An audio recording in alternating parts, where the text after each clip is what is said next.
Craftique in Port Credit. I am the world's second fastest knitter.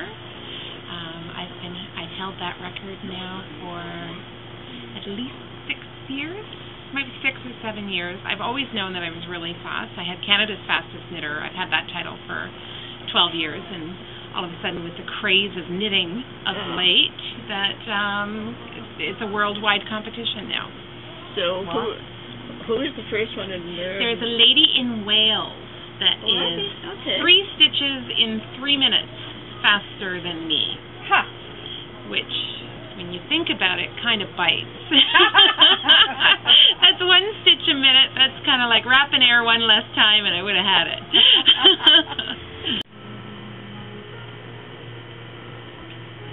Are you constantly counting? No. I just trust that all the stitches are going to stay. She reads a book and knits. Yeah. That's amazing.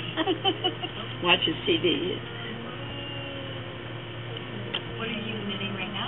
This is actually a sweater for my husband that is done out of my dog hair. I have 2 golden retrievers, and I had their fur spun. And I didn't have quite enough for a sweater because it's amazing how much you actually need. And I had it spun into doggy hair, or into yarn, dog hair. How old are you when you started knitting? I was 4. Really? Wow. How did you start knitting? My mom taught me. Yeah.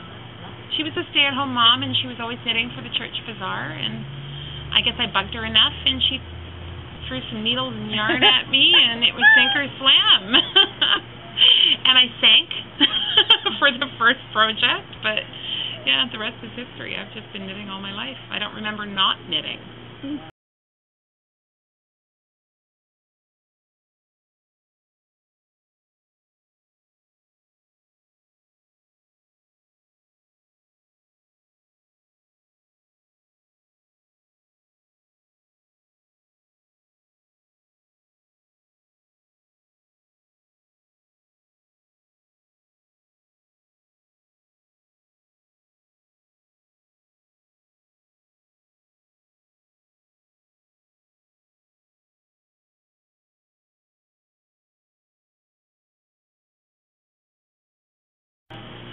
$253 what? Stitches in 3 minutes. So, are you prone to carpal tunnel, or? You know what? I don't think I'll ever get carpal tunnel or tendonitis or any of those things because it's something I've done my entire life.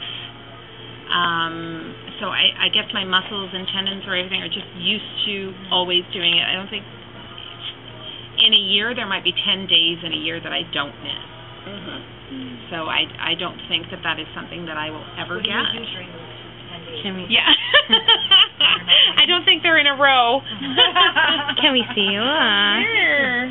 What is the most challenging thing that you've ever, it's just me, knit? Challenging thing that I've ever knit. I'd have to say it was a Café Facette pattern. He's kind of a guru of colored knitting. And it was called the China Tea Rose, and it was a grouping of 5 flowers, and that was spread out all over the sweater, like all of these groupings. And it took me longer to weave in all the ends than it did to knit the actual sweater. That might have been the most challenging. There's been some really, really intricate lace patterns that I've done that have been incredibly challenging. There's one I'm working on right now that's called the Peacock Feather Shawl. And it's proving to be quite challenging. I was showing somebody how to